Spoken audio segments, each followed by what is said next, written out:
Olá, eu sou Regina Augusto e este é o Falas Women to Watch, lugar de encontrar mulheres potentes e construir diálogos relevantes.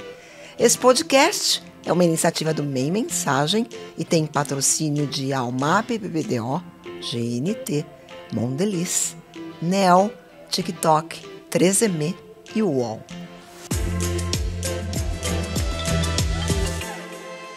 Andréa Siqueira é diretora executiva de criação da Energy BBDO de Chicago, cargo recém-assumido após quase 2 anos como diretora executiva de criação da FCB Chicago.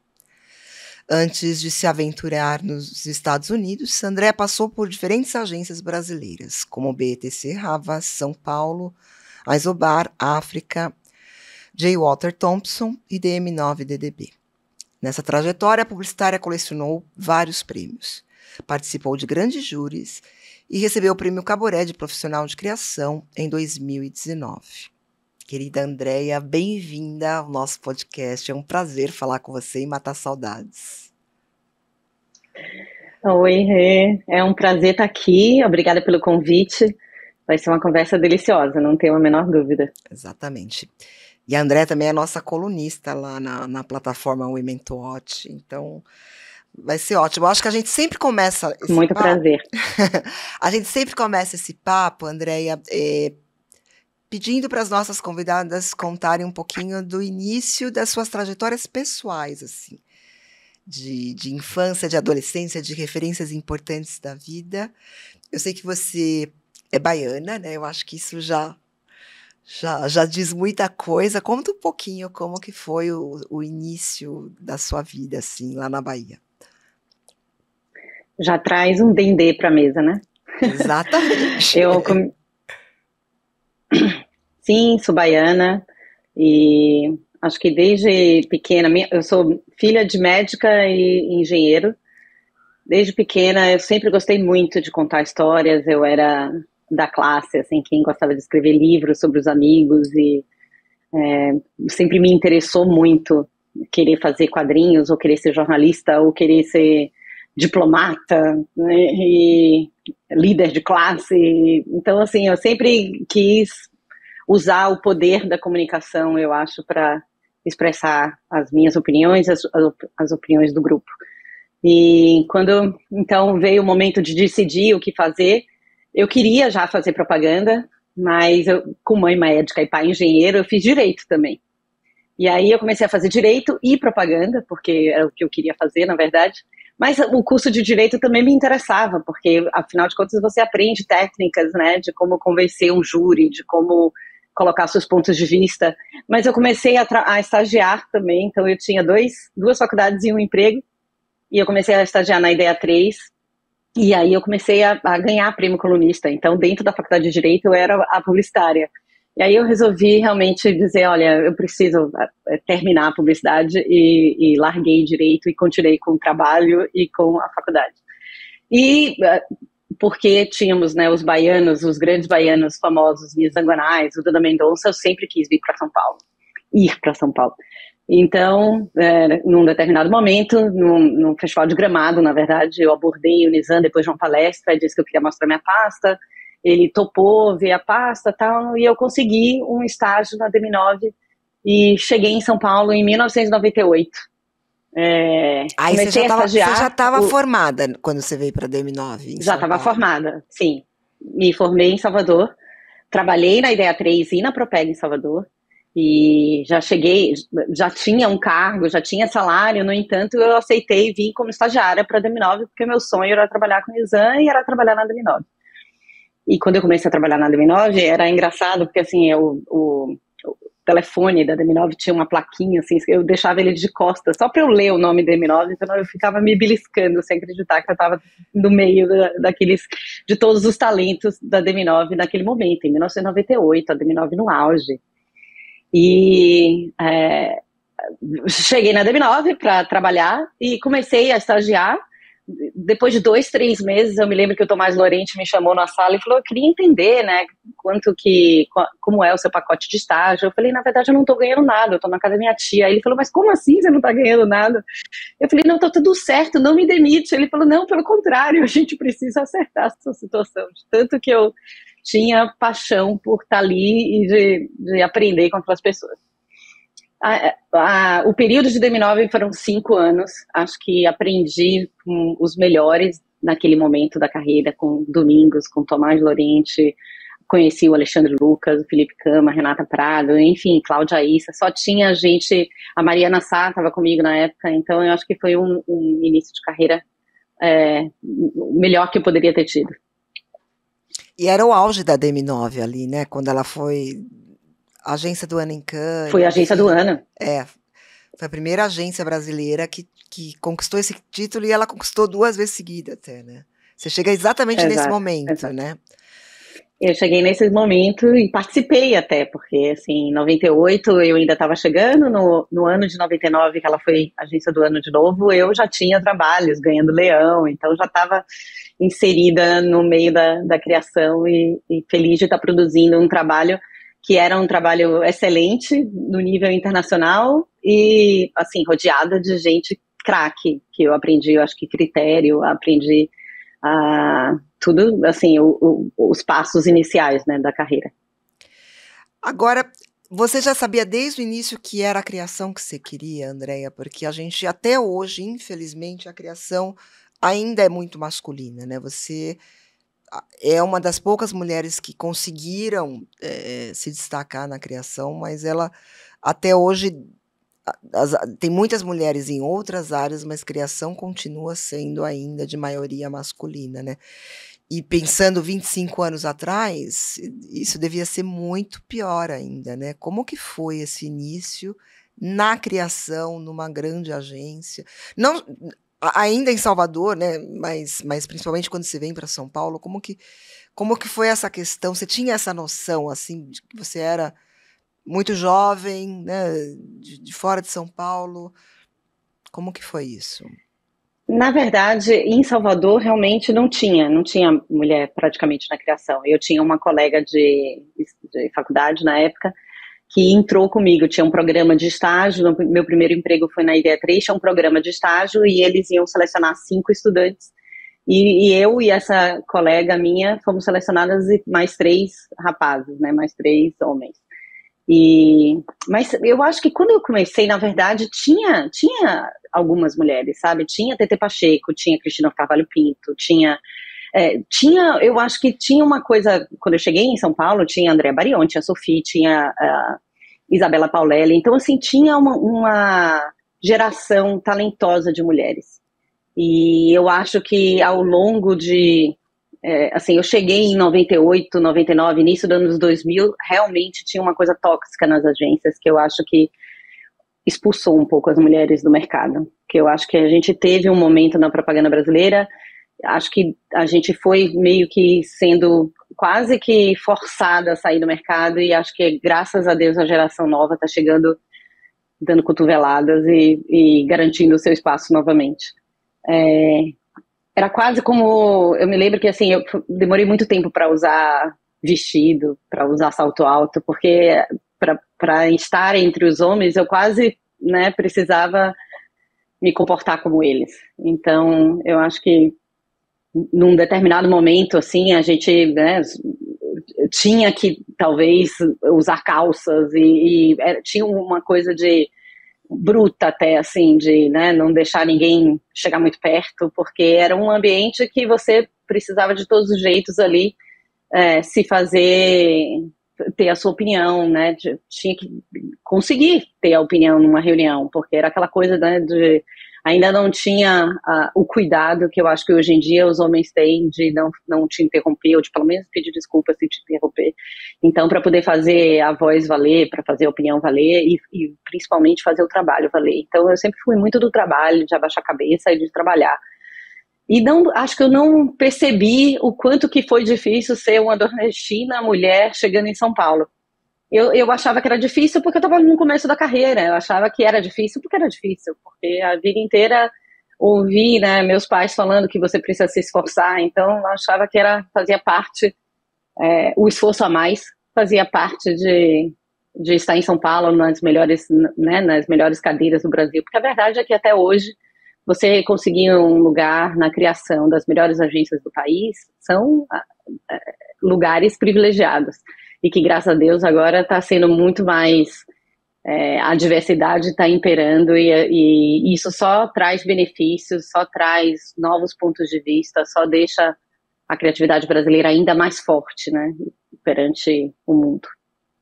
E eu acho, né, nós somos contemporâneas, eu acho que a gente não tinha essa consciência, esse letramento, né? Porque essa pauta da diversidade, ela é uma pauta do século XXI e principalmente da última década para cá, né? Ela é muito recente e hoje algumas situações que a gente, no começo das nossas carreiras, tolerávamos ou fingíamos que não era com a gente. Hoje a gente guardava aquela tristeza. Exatamente, ia para o banheiro, depois voltava, respirava fundo. E hoje é simplesmente assim, é intolerável, né? E isso eu acho que é um grande avanço, né? Hoje a gente tem ferramenta, tem repertório, você tem mecanismos para que aquilo, se acontece, você pode reportar aquilo, ou pode ter uma conversa sobre aquilo. Eu acho que isso sim, eu acho que é muito positivo, né? A gente tem caminhado. Ainda mas estamos longe ainda estamos falando sobre isso. Mas existe uma consciência, pelo menos, de que há um movimento, né, para que isso fique melhor. E nessa sua trajetória, você acaba também indo para grandes agências, né? Como que foi essa sua transição? Porque eu acho que você tem uma carreira muito interessante, que você trabalhou em agências de diversos perfis, né? Isso foi planejado? Você simplesmente estava aberta às oportunidades e ia? Conta um pouquinho para isso, como que é isso, porque eu acho que isso também é muito interessante na sua trajetória, Andréa. Eu sou uma pessoa que eu sou uma estudiosa, e você me conhece porque eu já tive até essas conversas com você, assim, de, né, qual deveria ser o meu próximo passo na carreira. Então, sim, eu sou uma pessoa que eu tento me programar, e assim, não é só me programar para o futuro, mas eu planejo que eu tenho objetivos claros, eu sei o que eu quero, e eu tento criar as oportunidades em volta para que eu consiga ter um repertório para conseguir alcançar e atingir o que eu quero. Então, desde pequena, eu sempre tive uma persistência e uma resiliência para tentar, e um esforço, né, meu, de conseguir fazer as coisas que eu achava que iam me deixar mais preparada para conseguir dar o próximo passo. E acho que a DM9 me ensinou todo o início da minha carreira. Quando eu saí da DM9, eu fui para Thomson, para a JWT, e fiquei quase 9 anos na JWT. Na verdade, ali eu ganhei toda essa experiência internacional. Consegui, foi onde eu virei, né, de redatora sênior, eu virei diretora de criação, eu consegui aprender a lidar com... E era um momento que, como diretora de criação de Nokia já tinha uma história de trabalhar com outras agências, agência de PR, agência de ativação, de guerrilha. Então, assim, tinham aquelas reuniões de integração, que é engraçado. Hoje, quase 15 anos depois, aqui nos Estados Unidos, as reuniões de integração, que eles chamam, que é AIT, são ainda confusas até hoje, essa história de colaboração entre as agências. Sim. E eu fico pensando, meu Deus do céu, né? Início dos anos 2000, tinha o mesmo, a gente passa por tanta coisa e continua tendo a colaboração entre agências diferentes para um determinado cliente, continua sendo difícil. Então, a Thomson me ensinou a ter uma mobilidade internacional e a ter uma diplomacia internacional, que foi muito importante na minha carreira. O passo seguinte foi quando o Nizam queria abrir a África Zero, né? Ele estava abrindo a África Zero e me chamou de novo para voltar para o grupo, como líder da África Zero, e foi também um período espetacular, porque eu estava de perto vendo uma agência, uma startup dentro de uma agência grande. Então a gente tinha a estrutura da África, mas a gente estava construindo uma startup, e a gente saiu de 0 clientes a 10 clientes em 3 anos, e a gente conseguiu construir uma cultura que era uma cultura diferente. A África Zero tinha uma cultura diferente da África. Ela tinha o melhor da África e tinha um jeito menor de ser, que as pessoas tinham, era uma coisa bem colaborativa dentro da África Zero. E quando eu tive o passo de ir para a Isobar, também na minha carreira eu tinha certeza que eu precisava mergulhar no mundo digital, e eu só ia conseguir mergulhar nesse mundo digital se eu tivesse completamente imersa nele. Então foi quando eu conversei com a Abel Reis, e na época o Fred Saldanha ainda estava na Isobar, foi ele que me chamou, e logo depois ele saiu, veio para os Estados Unidos, e eu tive, então, por quase 3 anos também ali na Isobar, um mergulho de estar completamente dentro desse mundo digital e de inovação, que a Isobar era a agência Clique, né, que tinha acabado de mudar o nome para Isobar, dentro do Grupo Dentsu, e foi também um período muito rico para mim. Foi um momento que eu fui jurada em Cannes por Creative E-Commerce, então eu fui assim, neste momento eu fui jurada em vários prêmios de digital, justamente porque eu estava dentro dessa esfera do digital. A gente ganhou uma conta de Samsung das Olimpíadas, que era na época da Leo Burnett, foi um pitch, a gente ganhou dentro da Isobar, então foi muito rico e fez muito bem para minha carreira, eu acho. De novo, foi uma coisa planejada para ter o repertório digital de quem já passou por uma agência digital. O próximo passo, então, foi quando o Hermé chamou para assumir a BTC com ele, e eu acho que foram assim os 3 melhores anos ali da minha vida em São Paulo, quando realmente a gente conseguiu construir uma cultura na BTC que colocou a BTC entre o ranking das 5 melhores agências do país. Eu acho que era um momento que as pessoas não sabiam falar o nome direito BTC, falavam BTEC, e a gente conseguiu com trabalho e com uma cultura que as pessoas queriam trabalhar dentro da BTC, fazer com que a BTC estivesse no topo do ranking. E aí, pandemia, já tinham os convites para morar fora, eu já tinha esses convites há algum tempo, e nunca tinha sido o momento perfeito, justamente porque eu tenho um marido que é dono de produtora, 2 filhos, tinha que ser um momento que fosse bom para os dois, e então, em 2021, foi um momento que foi bom para os dois. O Alexandre tinha vendido um conteúdo super bacana, e que ele precisava se concentrar para escrever os episódios, ele estava querendo passar um tempo fora, e para mim também, ali naquele momento, tinha um convite que foi muito bacana, e para os meus filhos fazia sentido eles terem uma experiência fora. E aqui estou eu, em Chicago, fazendo muqueca de vez em quando para os amigos aqui. Mas eu queria, antes de falar da sua experiência atual, que eu estou bem curiosa, eu queria falar da maternidade, porque a gente já conversou em alguns momentos que você já tinha recebido convites para ir para fora quando as crianças eram menores, e não era muito viável, porque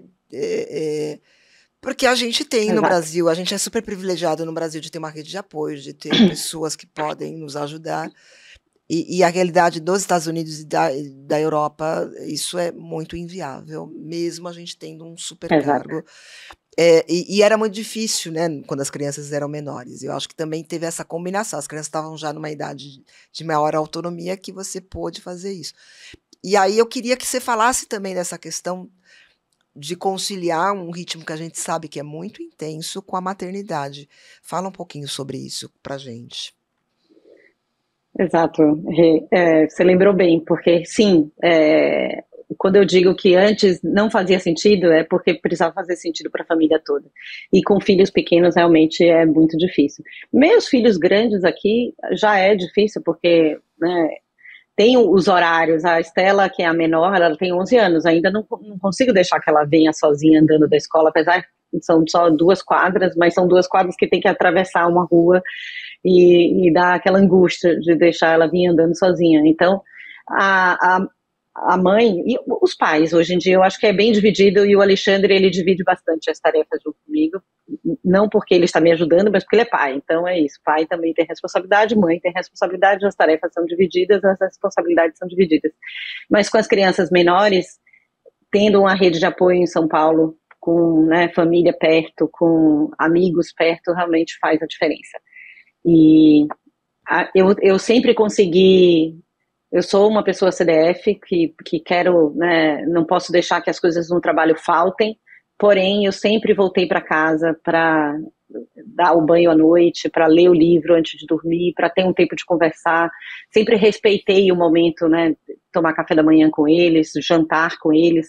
Almoço é mais difícil, de vez em quando eu conseguia, de vez em quando não, mas eu sempre respeitei ter um momento com eles e um momento de qualidade com a minha família. E se eu tivesse que entregar uma campanha, se eu estivesse no meio de uma concorrência, eu ia para casa, eu fazia, né, fazia lição junto, lia um livro e voltava para o computador 10 horas, abria um vinho, tomava uma taça de vinho e voltava para o computador às 10 horas da noite. Então, eu sempre consegui, e isso foi uma coisa até que foi a Isabela Paulelli que me disse isso, numa conversa, de marcar o horário com seus próprios filhos, sabe assim, de você ter, e você respeitar, né, aquele horário. É importante. Então, e eu falo isso sempre, assim, para criativas mais novas, que sempre me perguntam, mas como você conseguiu? Eu tive um intervalo também de 5 anos entre os 2 filhos, eu acho que isso para mim também, no meu momento, foi importante, porque quando eu voltei da minha primeira maternidade, foi quando eu virei diretora de criação na Thomson. Então, eu precisava dar aquele gás ali também no início de diretora de criação, esperei um pouco para ter o segundo filho. E quando a Estela veio, foi também um momento que eu também dei um passo na carreira de virar também diretora de criação executiva, que foi quando eu fui para a África Zero.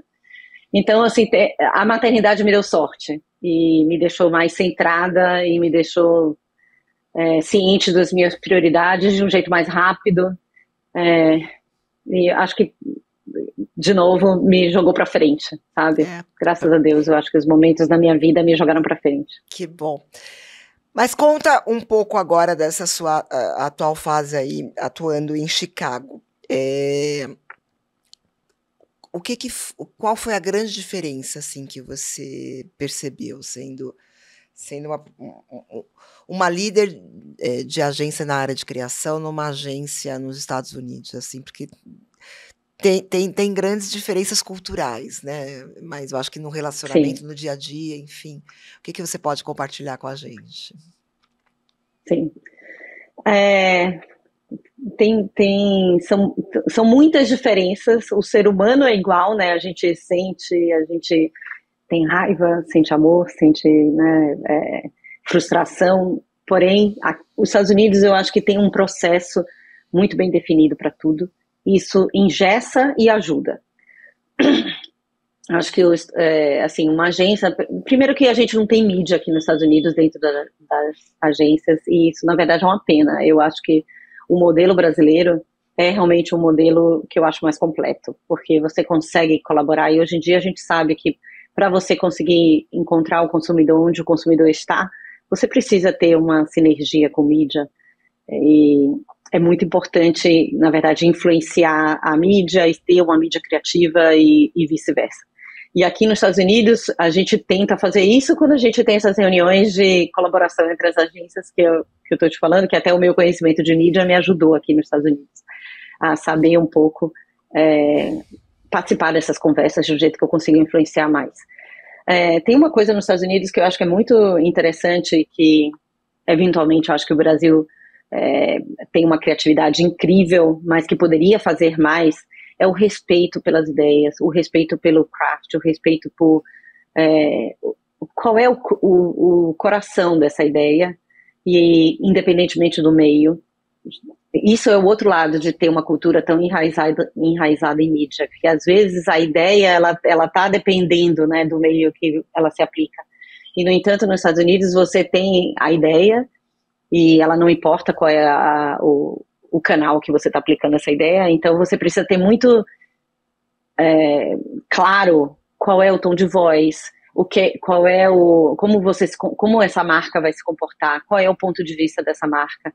Quando você disseca a campanha de um jeito que você você tem uma grande ideia, você tem um grande insight, você tem qual é o ponto de vista da marca, como ela se comporta, qual é o tom de voz, como essa marca permeia, né, o portfólio de produtos.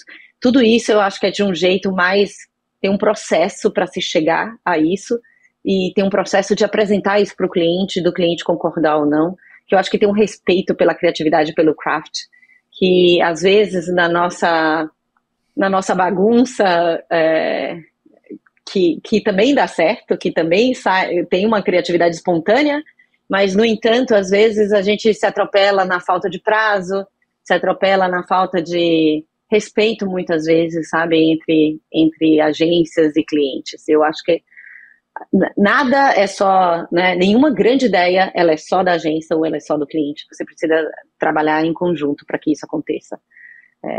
Essa parceria é muito importante. E essa parceria, eu tive algumas sortes ou foi fruto do meu trabalho mesmo, mas eu tive algumas parcerias muito fortes no Brasil e estou construindo essas parcerias aqui em Chicago. Eu acho que isso é que faz a gente conseguir fazer um bom trabalho.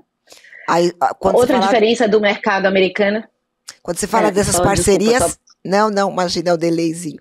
Quando você fala dessas parcerias, você está falando com marcas, com os clientes, é isso? Exato. Uma relação de confiança mesmo que possibilita vocês desenvolverem um trabalho que de fato faça a diferença, né?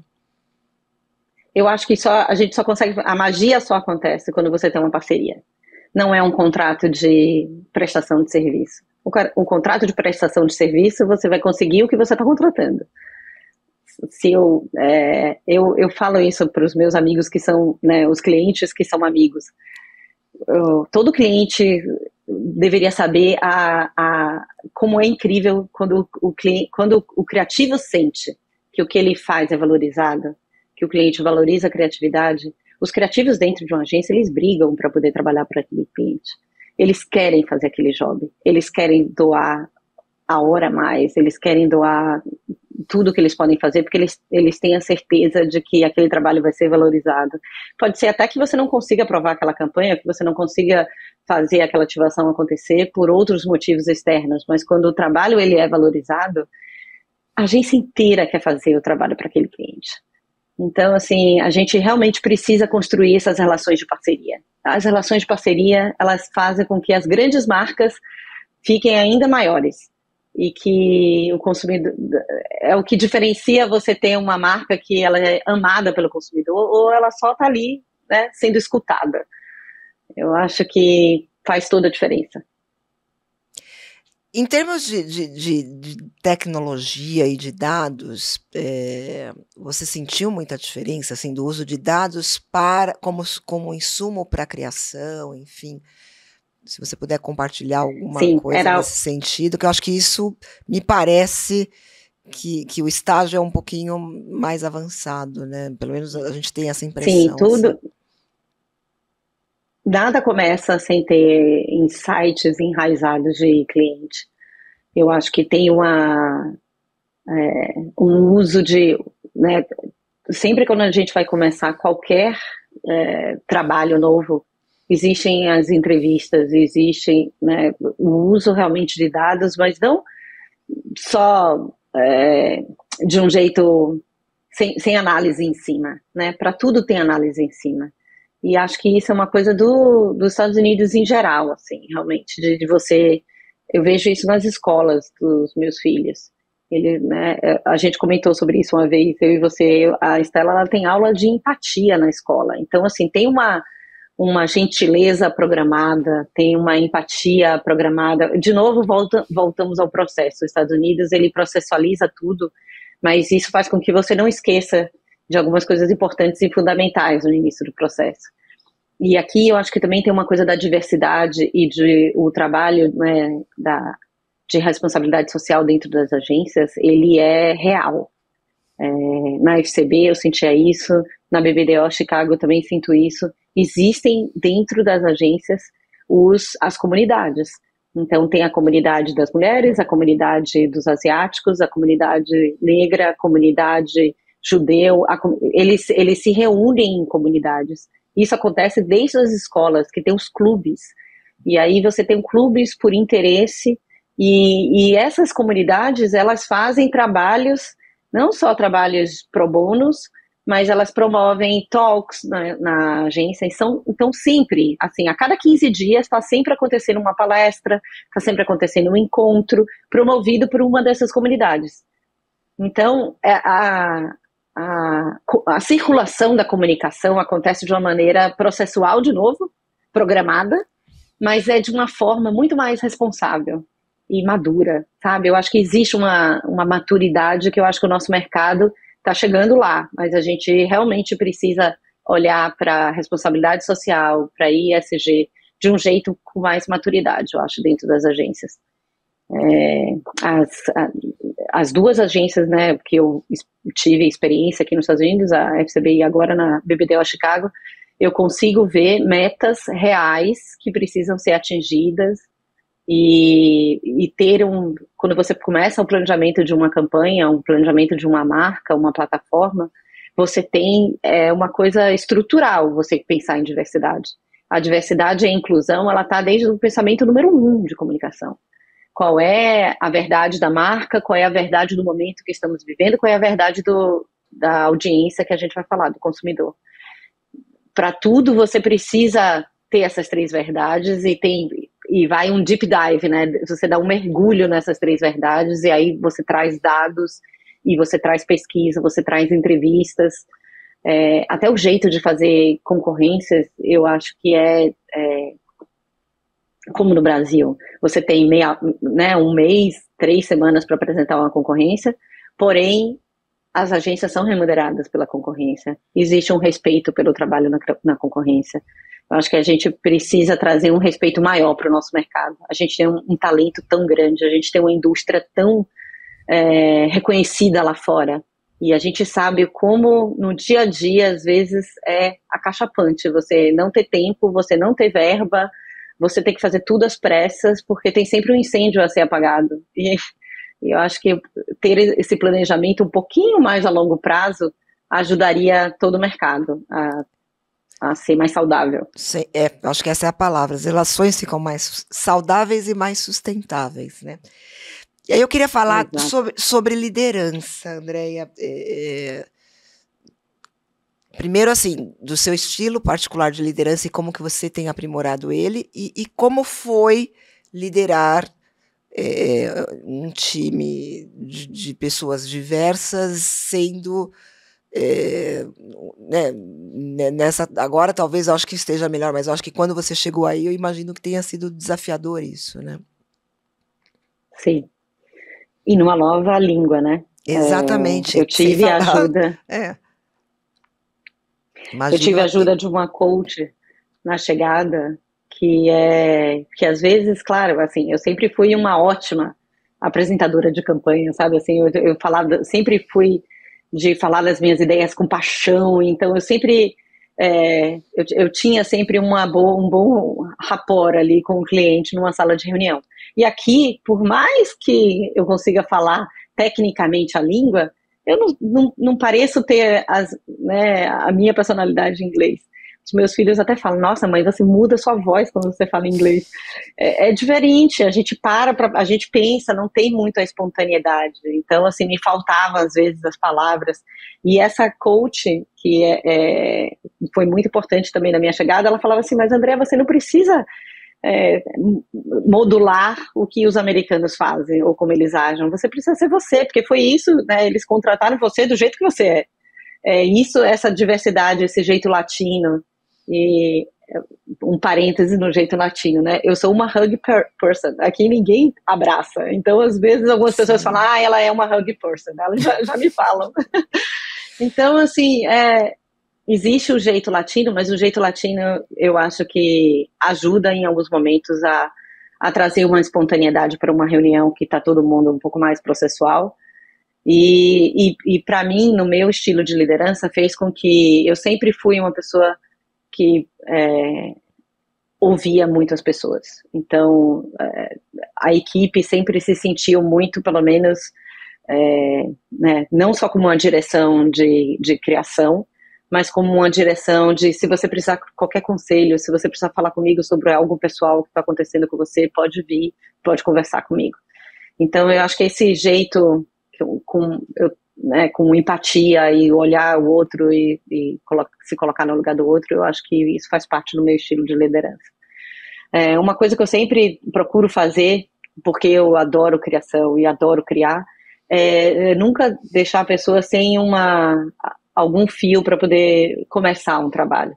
Então, se eu acho que talvez ali não tem exatamente o briefing ou não tem o início de ideia, eu sento junto para tentar que a gente consiga sair dessa reunião com alguma coisa para poder a pessoa começar a retrabalhar ou a fazer uma campanha do início, né? Trazer referências, trazer repertório, conversar. Eu acho que as perguntas, elas têm elas formam o início do raciocínio. Então, eu sempre fui muito aberta para que as pessoas perguntem, para ouvir outras vozes numa reunião. Eu acho que esse estilo de liderança também me ajudou a conseguir chegar onde eu cheguei. Nos Estados Unidos tem uma história de você compartilhar os decks, né? Também é uma coisa muito da pandemia, que todo mundo estava meio trabalhando de casa, é mais fácil compartilhar os decks. E aí, não adianta só você falar numa reunião, às vezes, o feedback, mas também deixar anotado no deck exatamente quais são os caminhos a seguir. Então, do mesmo jeito que eles esperam que você dê feedbacks claros e precisos, a gente também espera que o cliente dê feedbacks claros e precisos. Eu acho que, de novo, é um processo que ajuda e que eu acho que atrapalha um pouco a espontaneidade em alguns momentos, mas faz com que você chegue em resultados mais rápidos, de um jeito mais eficiente. E isso foi uma coisa que eu tive que aprender aqui, a ser um pouco mais direta, assertiva, clara sobre o feedback que eu gostaria de passar, por exemplo, porque era esperado que fosse feito assim. É esperado sempre que você, ao passar um feedback, diga há quantos dias você precisa aquela tarefa de volta. Se em 24 horas, se em 2 dias, se em uma semana, para tudo você já dá qual é exatamente o prazo que você precisa. Mas isso é objetividade, né? Porque a gente é mais subjetivo mesmo, né? Eu acho que isso é um grande aprendizado. Bom, a gente já está se encaminhando para o final, um papo delicioso. Eu queria, claro, fazer uma pergunta sobre o seu futuro, assim, né? Essa pessoa que sempre planeja, sempre está olhando os próximos passos, enfim, qual que é o seu próximo passo, Déia? Eu acho que eu preciso ainda devolver muito ao Brasil, tudo que eu aprendi nas agências por onde eu passei e tudo que eu estou aprendendo e me preparando aqui nos Estados Unidos. Eu vejo os Estados Unidos como uma etapa na minha vida, eu não vejo como um fim. Aproveitando que estou em Chicago, tem a Kellogg, que é aqui perto, né, que tem cursos incríveis de liderança. Eu já fiz um curso de 3 semanas no ano passado, vou fazer um outro curso agora de liderança, a liderança within, que é a liderança que você tem por dentro. Eu estou me preparando para devolver mais para o Brasil. Eu acho que ainda existe espaço para a gente ter jeitos diferentes de trabalhar. Se a gente olhar hoje em dia o nosso mercado, se ele ficar restrito à propaganda, eu acho que a gente está perdendo a oportunidade de ver o que o mercado do entretenimento anda fazendo. A gente olha para Ted Lasso são várias coisas ao mesmo tempo, não é só uma série, né? Outro dia eu escrevi sobre isso na plataforma Woman to Watch, porque eu realmente fico muito impressionada com o mercado americano, como tudo é olhado como uma marca, e essa marca ela pode ter, né, expressões em vários canais diferentes. Então eu acho que a gente precisa ter esse comportamento um pouco mais de entretenimento, de respeito ao mercado, entretenimento, de ter uma cultura forte.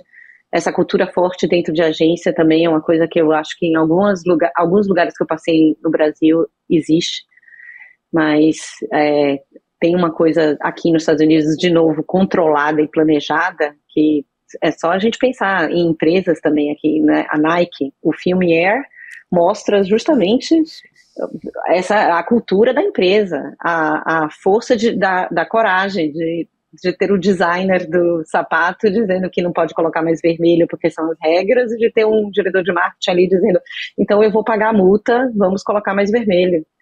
Então, assim, eu acho que o mundo é dos corajosos, o mundo é de quem quer fazer de um jeito diferente. Ainda que a gente ache que o mercado não está preparado para isso, talvez o mercado não saiba, mas ele precisa disso. É isso mesmo. O filme é incrível, né? É incrível. Que lição. É muito inspirador mesmo. Bom, para a gente fechar, tem ali um jeito mais descontraído. Se chegasse alguém agora que entrasse aqui no nosso link e essa pessoa nunca te viu, não te conhece, como que você se apresentaria? Quem é a Andréa Siqueira? A Andréa Siqueira é uma mãe de 2 filhos, uma mãe orgulhosa de 2 filhos. Eu sou uma criativa ardorosa, apaixonada por criatividade e todas as suas expressões. Sou baiana e adoro carnaval. Sou sócio fundadora co-fundadora de um bloco de carnaval em São Paulo, porque eu não aguentei ficar sem o meu carnaval da Bahia em São Paulo. E é isso. Uma pessoa fervida. Agora eu vou falar uma palavrinha rápida e você fala o que te vem à cabeça. Um propósito. Incentivar mais mulheres a conseguirem o que quer que elas queiram. Seja ser uma líder criativa ou qualquer coisa que elas tenham em mente. Um acerto. Um acerto? Nossa, tantos acertos. Eu tenho a sorte, eu acho, de ter tido muitos acertos na minha vida. Eu acho que mudar para São Paulo foi um acerto. Casar com o Alexandre Lucas foi um acerto. Mudar para Chicago foi um acerto. Sim. Um erro. Muitos erros também na minha vida. Acho que achar que eu vou poder controlar tudo, né? A começar com a maternidade, a gente não consegue controlar nada. Uma certeza. Que eu ainda tenho muito para fazer. E que eu ainda vou fazer. Uma paixão. Criatividade é uma paixão. E por último, um conselho. Um conselho, acho que a gente tem que ser corajoso na vida. E corajoso em todos os sentidos. E eu falo isso para os meus filhos diariamente. Eles foram muito corajosos de mudar de país, de entrar numa escola, de aprender uma nova língua. Eu acho que a gente não pode deixar as oportunidades para trás quando a gente está com medo do que vai acontecer. Acho que a gente tem que ser corajoso. E se uma campanha está dando frio na barriga, é porque deve ter uma coisa boa ali. A gente precisa apostar, a gente precisa aprovar, a gente precisa colocar no ar. Eu acho que a gente precisa ser corajoso em tudo que a gente faz. Ai, querida, eu adoraria continuar conversando com você, porque está tão legal. Eu agradeço a oportunidade. Se você quiser deixar uma mensagem final para a gente encerrar o episódio, fique à vontade. Eu acho que a gente tem muito talento no Brasil. E acho que a gente tem a nossa força, a nossa espontaneidade faz com que a gente tenha uma propaganda reconhecida internacionalmente. Eu acho que o nosso mercado, ele precisa confiar no processo, sabe? Confiar de que a gente tem muito talento e não apertar esses talentos. Eu acho que a gente precisa ter mais respeito no nosso mercado. Acho que está na hora do mercado se unir, agência e cliente, e fazer um mercado mais saudável para todos nós. Eu acho que o que todo mundo quer no fim né, ser memorável, é fazer parte de alguma coisa que vai ficar né, para a história. A gente faz coisas que duram 30 segundos, mas, na verdade, as grandes marcas, as grandes plataformas de marca, elas duram mais. Elas têm propósito, elas têm um ponto de vista que dura mais. Então, acho que as nossas relações, elas precisam durar também. E que você, quando você voltar para o Brasil já como uma líder, né, de algum lugar muito, muito grande, importante, você consiga ser agente dessa transformação. E vai ser, tenho certeza, querida. Muito obrigada, viu? Muito obrigada, Rê. Eu sigo aqui, te acompanhando e sua fã. Obrigada. Um beijo.